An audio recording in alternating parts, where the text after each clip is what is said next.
So I don't think any of us think adoption is a walk in the park or something super easy, but there are some really hard truths that can often be difficult for adoptive parents to deal with. So whether you're just thinking about adopting or you've already started on the journey, I want to help you know what those are now so that you're not shocked when they come up. Hey, welcome back to my channel. If you're new here, my name is Katie and I'm an adoptive mom of 3 kids, ages 5 through 12, who we adopted from foster care as waiting children. In addition to that, I am an adoption consultant and I work with families all across the country, helping them get started and move forward in their adoption journey. That can look like helping you find an agency, helping you decide if a match may be right for you, or just helping you decide if adoption is really the right choice for you to begin with. My business is 100% online, so it does not matter where you live in the US, I can help you. If that interests you at all and you'd like some help walking through this process, I always link my website below in a pinned comment, as well as in the description of the video. So I hope that if you feel at all shocked or discouraged by any of these, just know you don't have to walk through this alone. So let's jump into these 5 hard truths that all adoptive parents have to face at one point or another. Hard truth number 1 is that you have to accept that you are not the only family your child has. It doesn't matter if you adopt your child as an infant or if you adopt them as an older child through foster care or through international adoption. That child has a birth family. And even if that family was abusive or negligent or just not there at all, they are still connected to that biological family. Now, if you adopt older kids from foster care internationally, they may have a lot of experiences that they actually remember with their birth family, so these conversations can come up somewhat frequently. But even if your child is adopted as an infant, at the beginning, they may not have many questions. As they grow older, they're going to start wondering about their birth family, and especially if they have no contact with them, they may feel a little bit abandoned by them, or they may wonder if there was something terribly wrong with them, or if their birth family could have been perfect in their minds. So just be aware that you are not the only family this child has, and it's really unfair of adoptive parents to make that child feel like they can never talk about their other family. I am of the opinion that if you choose to never discuss birth parents, or if you act uncomfortable when your kids discuss them, that it will very likely backfire on you in the future.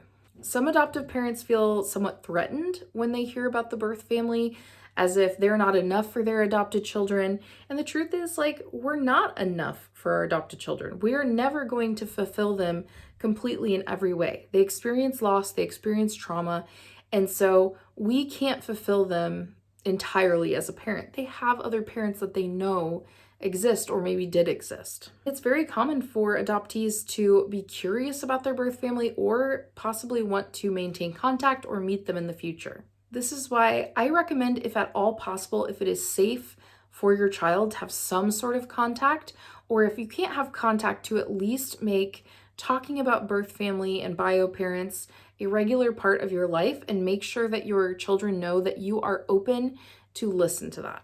Hard truth number 2 is that a lot of other parents are not going to understand what you're going through, but the catch is that they're going to think they understand very well what you're going through.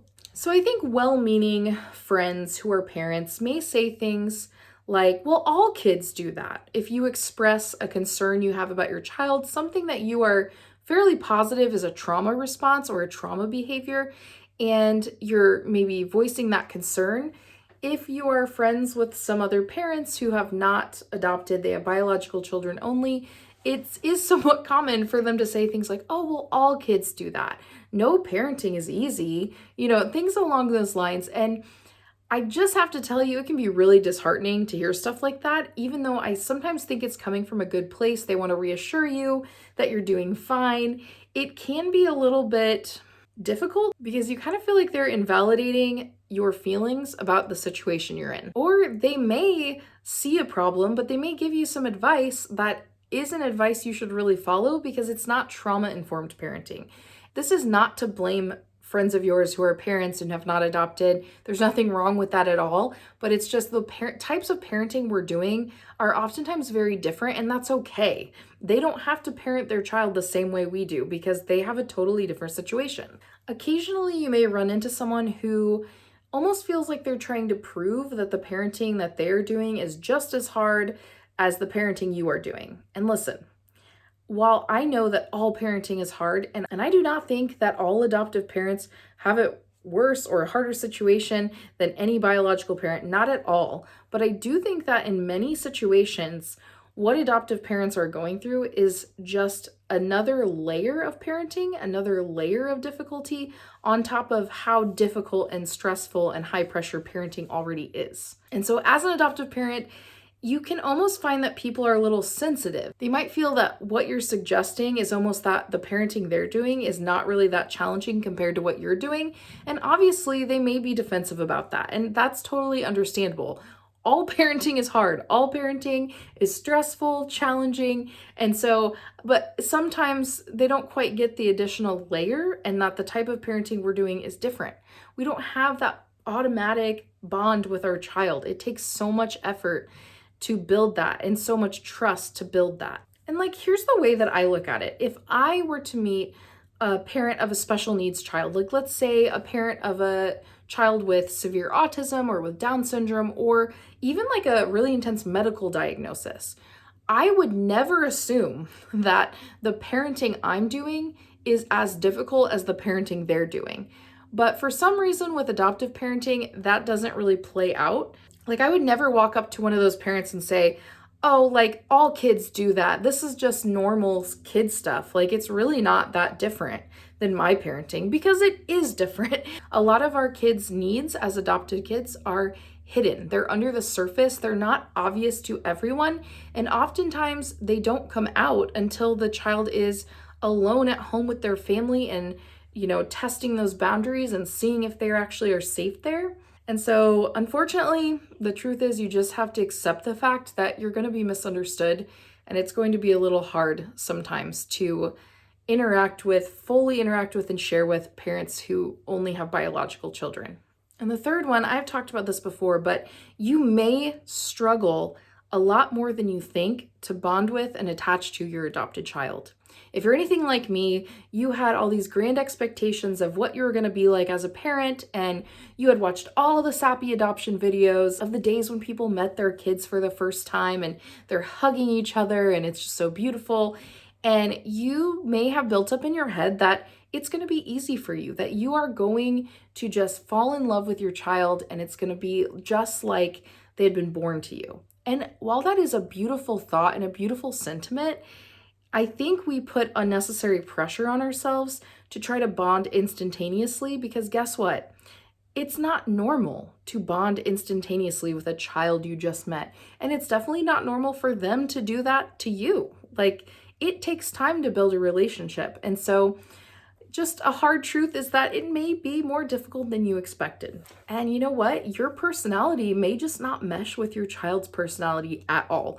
I've definitely encountered that with my kids, not all of them, but sometimes personalities are just really different. Like, maybe you're really introverted and they're super extroverted and it's overwhelming to you. That's totally not my situation, but maybe it is. I mean, when you have biological kids, there's a chance they're not going to be that much like you either, but a lot of times you will see more similarities. But with kids you're adopting, especially if you're adopting them older, not only do they have different genetics than you and, a different disposition, they also have been raised differently than maybe you would have raised them. And so they're not going to be that similar to you in many cases. And that might be harder than you realize when you go into adoption. Another thing that gets in the way of that bonding is trauma. The effects of trauma are real and they're a part of your everyday reality as an adoptive parent. And especially at the beginning, it often takes a long time for that sense of safety and sense of security to build up to the point where you can really truly get to know your child and truly bond with and attach to your child. Another really difficult truth is that you have to surrender control over your child's life and future life choices. Whether you have biological kids or you adopt, there are no guarantees in this world. There are no guarantees that you are going to end up with a child who follows the path you expected them to, gets the career you hoped they would, has the lifestyle you hoped they would. You have no control over that. I don't want to say no control, but here's the thing. You could do almost everything right. You could follow the parenting books to a T. You could follow the adoption advice to a T. And your child is their own person. Eventually, they're going to make their own choices, and you are going to have to accept that. And that's where we have to remember that our jobs as parents are to be supportive and available, and yet at the same time, not enabling.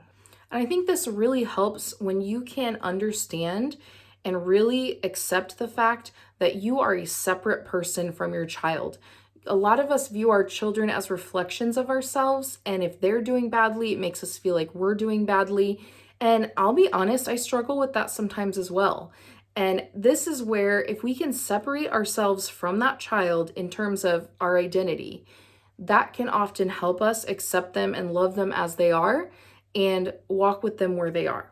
And just realize that we don't really have control. I believe only God has control over their lives, and He's just put us here to help guide them. All right, and last but not least is one that I think a lot of us have struggled with, but no matter how strong you are, you cannot do this on your own. And I don't mean that you can't be a single parent and adopt. Don't hear me wrong there. I'm saying that no matter what situation you're in adopting, whether you're married, single, whatever, you need a community. You need a community around you to support you during difficult times. And I think as part of American culture, we're taught to be very independent, to not rely on other people. It's kind of like pull yourself up by your bootstraps, figure it out. And the truth is sometimes that can hurt us, especially in situations like this where we just need support. Adopting has been the most difficult thing I've ever done in my life, by far. And I say that as someone who's been through some other difficult things, but it is a difficult thing, and we have to accept that we cannot do it alone. And I think that there are a few different types of people we need in our village or community, whatever you want to call it, to support us in this adoption journey. So the first person is just one that we all need, and that is someone who's willing to watch our children. Someone we trust, that we know can babysit for us here and there, whether it's grandparents or an aunt or uncle for your kid, or it's one of your close friends, or just someone you know you can trust to watch your children, to be there if you really need a break. The other type of person I think we all need is someone who's willing to just help, whether it's dropping off a meal or starting a meal train with other people that they can drop things off to you, someone who maybe just offers to come clean your house for you or something. I mean, I've never had that happen, but that sounds amazing. Just someone like that, someone who's willing to step in and maybe just buy you a cup of coffee when you're having a rough day, someone who can be that person for you. And sometimes some of these people are the same person, and that's fine. I'm just kind of explaining the different types of people we need and the different types of support we need. Another person, I think this is one of the most important out of all of these. If you can only have one, I would say this is the one. You need someone who you are close with, who you can be real with, that you can share the not so pretty feelings you're having after adopting. If you're feeling depressed, if you're feeling anxious, maybe you're even feeling some regret at first and you're wondering what you got yourself into. You need someone that you can talk to about that. This needs to be someone who knows how to listen without judgment and understands you and knows that you still have love for your kids, even if you have to express some of these more quote unquote negative emotions at times. And you know what? There is absolutely no shame if this person is a therapist that you pay to do this. If you don't have someone in your life right now that you have that close of a bond with, you might need a therapist. I went to therapy and I did have people in my life who I could open up to. I needed even more. So that can be an extremely helpful thing to do, is to get into therapy if you need it. And lastly, I think that if you can get this last type of person, it helps so much, is finding another adoptive parent who you can open up with and talk to about these things. There's something totally different about talking to another adoptive parent who has walked through this same journey than there is talking with anyone else. I'll be honest, my therapist helped me a lot, but it was actually oftentimes talking to other adoptive moms I knew that helped me the very most, in terms of there were feelings of guilt and shame that I faced. And until I talked to these other moms and realized they had those same exact feelings and thoughts, I felt so much less alone. And a lot of parents of biological kids cannot relate with some of the feelings we may have as an adoptive parent. And so I think it's so important to find someone in your life who is also adopted that you can talk to. And here's the thing, if you don't have someone like that in your life, I would love to be that person for you. Obviously, through my YouTube videos, I share a lot of my personal story and also tips about walking through the adoption journey, but I also offer adoption consultations and mentorship. So if that is something that you feel like you need someone who is an adoptive parent who can talk you through things in a non-judgmental way, I would love to mentor you through this process. And this is primarily for people who are just getting started. If you just brought your kid home within the last year or two and you're really struggling and you just want someone else to talk to who's been through it, I would love to be that person for you. It's not officially on my site yet, but I am opening up a little bit of a mentorship program rather than just a typical adoption consultation, which is more for people who have just begun the process. So if you're interested in that, email me at katie@adoptinformed.com and I would love to walk along this journey with you. Thank you so much for watching, and if this message resonated with you in any way, please like the video so that more people can find my content and can get the help they need through their adoption journey. Also, I hope you'll subscribe if you haven't so we can hang out more. I'm posting videos every Thursday, and I would love for you to be able to find those. Anyway, I hope you are having a great day, and I will see you next week.